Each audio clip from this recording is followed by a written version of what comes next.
मुसीयसों में आप सबको इस्लाम। उम्मीद करती हूँ कि आप सब ठीक ठाक और खुदावन में मसरूर होंगे।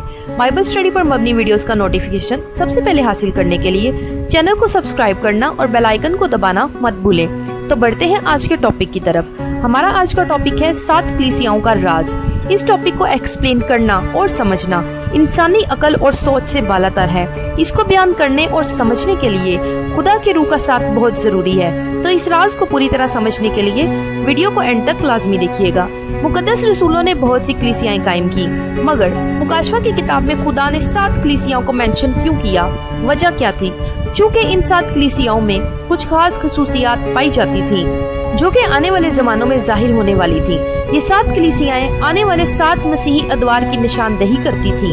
इन कलीसियाओं के दरमियान और इनके वक्त के दौरान और उनके शहरों में होने वाले वाकयात आने वाले जमानों का एक अक्स थे।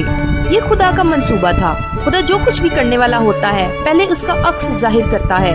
बाइबल मुकद्दस में इसकी बहुत सी मिसालें मौजूद हैं। खुदा के तरीक़ाकार के मुताबिक 7 मसीही अदवार में होने वाले वाकयात का अक्स इन 7 कलीसियाओं में नजर आया। अब ये अक्स नजर क्यों आया? वजह क्या थी? खुदा ने ऐसा क्यों किया? तो इस बात को समझने के लिए हमें जेनेसिस से शुरू करना होगा। बाइबल मुकद्दस में टोटल 66 किताबें हैं। 39 किताबें पुराने अहदनामा और 27 किताबें नए अहदनामा में मौजूद हैं। अहद अतीक की पहली 5 कुतब शरीयत की किताबें कहलाती हैं, पैदाइश से लेकर इस्तिस्ना तक।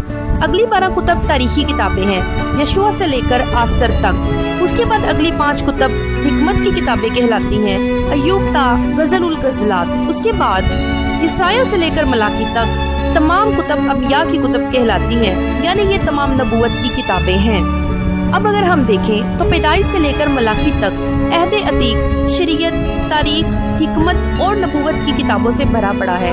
इसमें तमाम तर बातें बनी इसराइल से मुतल्लिक हैं, उनकी शरीयत, तारीख और बनी इसराइल के आने वाले वक्त की नबूवतें। अब अगर हम अहद जदीद की बात करें तो इसमें भी पहली 5 कुतब यानी अनाजील और अमाल की किताब तारीखी हैं, जिसमें यीशु अल मसीह की जिंदगी के वाकयात दर्ज हैं। उसके बाद 21 किताबें रसूलों के हदूत हैं जो उन्होंने अपनी कलीसियाओं को लिखे ताकि उन्हें गाइड कर सकें। चूँकि मसीहियत के इब्तदाई दिनों में मसीहियों के पास कोई इल्हामी किताब मौजूद नहीं थी, वो रसूलों की दी हुई तालीम के मुताबिक चलते थे। यही वजह है कि रसूलों ने अपनी कलीसियाओं को इतने सारे खतूत लिखे जिनमें ईमान, हिकमत, नबूवत और तंबी की बहुत सारी बातें मौजूद हैं। अब सवाल ये उठता है कि मसीहियत की तारीख कहाँ है?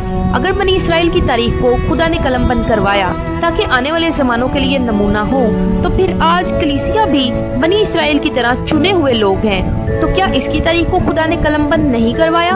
अगर नहीं तो ऐसा कैसे हो सकता है? क्योंकि हमारा खुदा तो यकसा खुदा है, उसका तरीकाकार कभी नहीं बदलता। और अगर इस सवाल का जवाब हाँ में है तो कहाँ है मसीहियत की तारीख? जी हाँ, मसीहियत की तारीख बाइबल में ही कलमबंद है। हमें बस उसे ढूंढने और समझने की जरूरत है। जी बिल्कुल ठीक समझे आप। मैं बात करने वाली हूँ मुकाशवा की 7 कलीसियाओं के बारे में। खुदा ने मसीहियत की पूरी तारीख को इन 2 अबवाब में समेटकर हमें दे दिया है। यही था वो अक्स जिसके बारे में मैं बात कर रही थी। मुकाशवा की किताब को आमतौर पर नबूवत की किताब कहा जाता है, मगर ये सिर्फ नबूवत की ही किताब नहीं, ये अपने आप में एक मुकम्मल किताब है जिसमें मसीहियत के मरकज खुदावन यीशु अल मसीह की ज़ात, उनके इख्तियार का मुकम्मल बयान है। उसके बाद 7 कलीसियाओं के राज मसीहियत की पूरी तारीख को समेटे हुए हैं। इसके बाद नबूवत का हिस्सा आता है। इन तमाम हकाइक को समझने के लिए चैनल के साथ जुड़े रहिए ताकि आप भी इस राज को पूरी तरह समझ पाएं। तो मिलते हैं अगली वीडियो में इस राज की पहली गिरा को खोलते हुए। खुदा आप सबको बरकत दे। आमीन।